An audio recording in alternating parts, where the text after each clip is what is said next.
Hello students, good morning. Hope that તમે બધા જ લોકો ચકાચક હશો, મસ્ત હશો.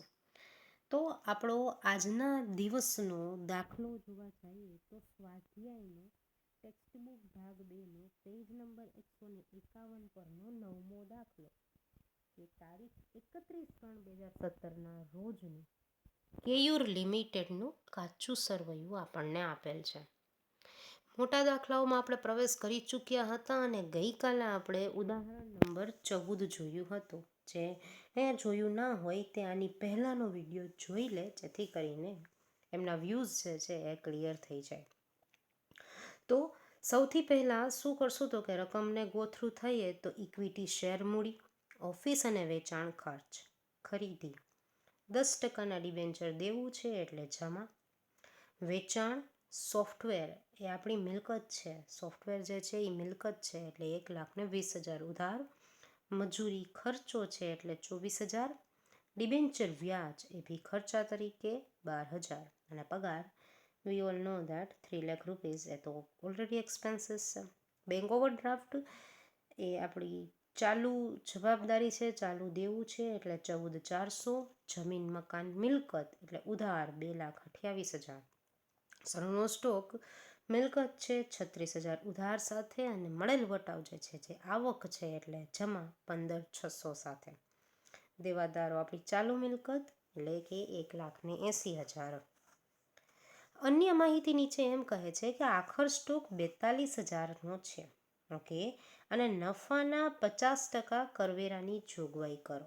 ગઈકાલે દાખલો જોયો તો એમાં એક જ હવાલો હતો, આજનો દાખલો જોઈએ એટલે 2 હવાલા.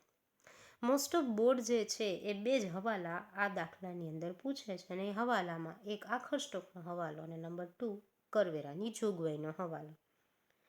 તો આપેલ વિગતો પરથી તારીખ 31/3/2017ના રોજ પૂરા થતા વર્ષ માટે કંપની દ્વારા 2013ના પરિશિષ્ટ 3 મુજબ વાર્ષિક હિસાબો તૈયાર કરો અને હિસાબોને લગતી જરૂરી જે નોંધો છે તે લખવાની જરૂરી નથી તેવું નોટ કરીને આપ્યું છે.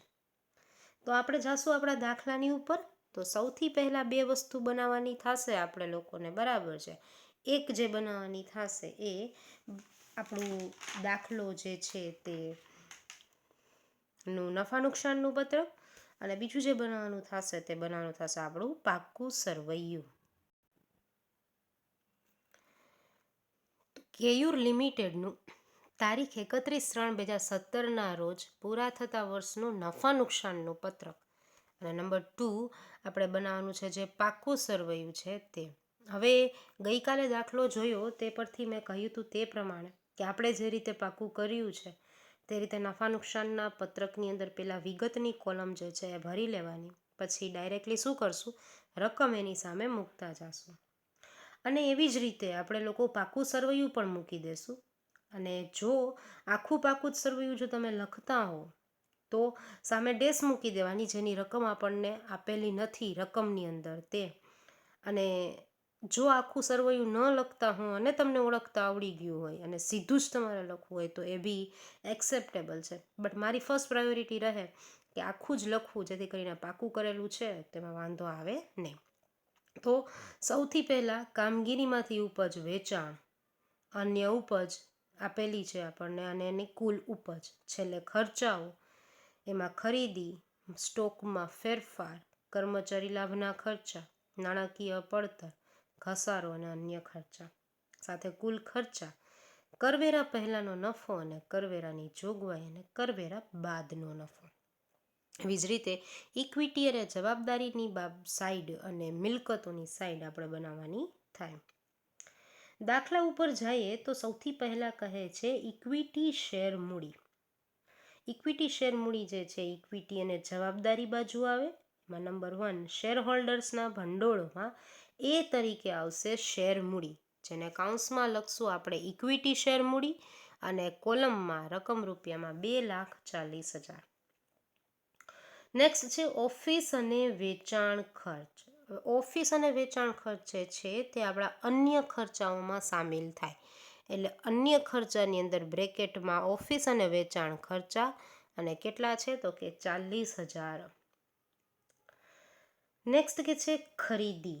ખરીદી ભી આપણા ખર્ચાઓમાં આવશે પહેલા નંબરની બાબતમાં, એટલે કે ખરીદી 4,26,000. 10% ડિબેન્ચર. 10% ડિબેન્ચર એ આપણા લાંબા ગાળાના ઉછીના નાણાં છે, જે બિનચાલુ જવાબદારીના સ્લેબમાં ઇક્વિટી અને જવાબદારીની બાજુ ઉપર આવશે. તો લાંબા ગાળાના ઉછીના નાણાં 10%ના ડિબેન્ચર 1,20,000. વેચાણ આપણને આપ્યું છે, જે કામગીરીમાંથી ઉપજમાં લખવામાં આવશે. બ્રેકેટમાં લખશું વેચાણ અને એનો કોલમમાં 9,60,000. સોફ્ટવેર એ આપણી અદૃશ્ય મિલકત છે, બરાબર છે. તો અહીં લખશું મિલકતોના સ્લેબમાં કાયમી મિલકત, એમાં અદૃશ્યમાં બ્રેકેટમાં સોફ્ટવેર 1,20,000. નેક્સ્ટ છે મજૂરી, જે ખરીદીને લગતા ખર્ચા છે, એટલે કર્મચારી લાભના ખર્ચામાં આપણે એડ કરવાના થશે મજૂરી. સાથે આપણને પગાર પણ આપેલો છે, એટલે બંને ભેગા પ્લસ કરીને લખવાના થાય, એટલે 3,24,000 આવે. ડિબેન્ચર વ્યાજ જે છે એ આપણું નાણાકીય પડતર છે, નાણાકીય ખર્ચો. કોઈ પણ જાતનું વ્યાજ હોય એ ખર્ચા તરીકે નાણાકીય ખર્ચામાં આવશે, એટલે એ 12,000 જે ડિબેન્ચર વ્યાજ આપણો એ ખર્ચો છે. નેક્સ્ટ છે બેંક ઓવરડ્રાફ્ટ, જે આપણી જોગવાઈ એટલે કે જવાબદારી છે, જે ટૂંકા ગાળાના ઉછીના નાણાં છે, કારણ કે એ ચાલુ જવાબદારી છે. 14,400. જમીન મકાન આપણી દ્રશ્ય મિલકત છે, 2,28,000.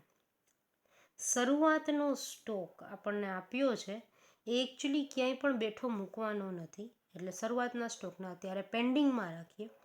નેક્સ્ટ લેવલ ઉપર આગળ વધીએ તો મળેલ વટાવ એ આપણી આવક છે, એટલે કે અન્ય ઉપજ, બરાબર છે. તો મળેલ વટાવ 15,600.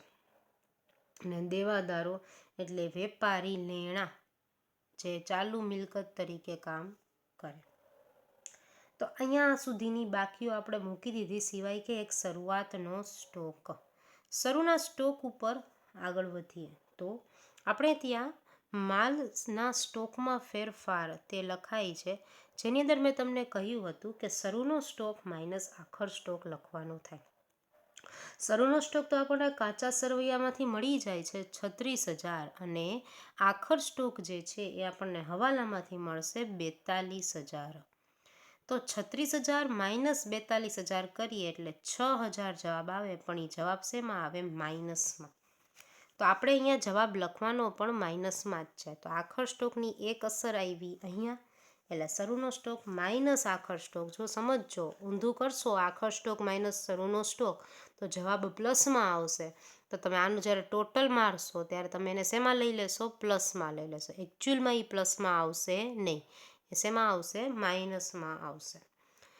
તો તૈયાર માલના સ્ટોકમાં ફેરફાર કે સ્ટોકમાં ફેરફારની અંદર શરૂનો સ્ટોક માઇનસ આખર સ્ટોક 36,000 માઇનસ 42,000 એટલે કે 6,000. બીજી નોંધ આખર સ્ટોકની થશે માલ સામગ્રીમાં, એટલે કે ચાલુ મિલકતની અંદર બીજો હવાલાની બીજી અસર 42,000. બીજા નંબરનો હવાલો આપણો એમ કહે છે કે નફાના 50% કરવેરાની જોગવાઈ કરો. એટલે અહીંયા 50% આપણે કરવાની છે. તો સૌથી પહેલાં આપણને શું જોશે? એકચ્યુઅલ નફો જોશે. તો આવકમાંથી ખર્ચાને આપણે શું કરશું? બાદ, એટલે આપણી પાસે રકમ આવશે 1,95,600. હવે 1,95,600ના આપણે કરશું 50%, એટલે હાફ રકમ કરીએ તો 97,800 આવશે, જે લખશું કરવેરાની જોગવાઈ તરીકે. અને કરવેરાની જોગવાઈ બાદ, એટલે એ પણ 50% હોય એટલે સ્વાભાવિક છે કે 97,800, જે આપણો શું છે? નફો છે. તો અહીંથી બે બાબત નીકળશે, કરવેરાની જોગવાઈ અને આ જે છે નફો.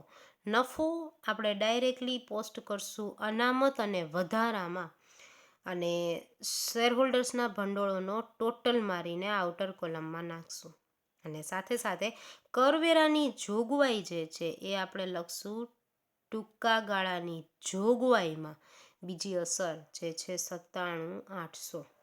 સ્ટુડન્ટ્સ જે છે એ અહીંનો જે નફો છે એ નફો અહીં અનામત અને વધારામાં મૂકતા ભૂલી જાય છે.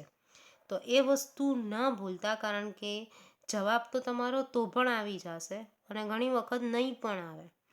તો મૂંઝાયા વગર 3 વસ્તુ યાદ રાખવાની. એક આખા સ્ટોક, જેની એક અસર નફા નુકસાન પત્રકમાં અને બીજી માલ સામગ્રી તરીકે પાકા સરવૈયામાં. નંબર 2, કરવેરાની જોગવાઈ, જે નફા નુકસાન પત્રકમાં બાદ કરી દેવાનો છે અને સાથે સાથે આપણે લોકોએ બીજી અસર આપવાની છે ટૂંકા ગાળાની જોગવાઈમાં.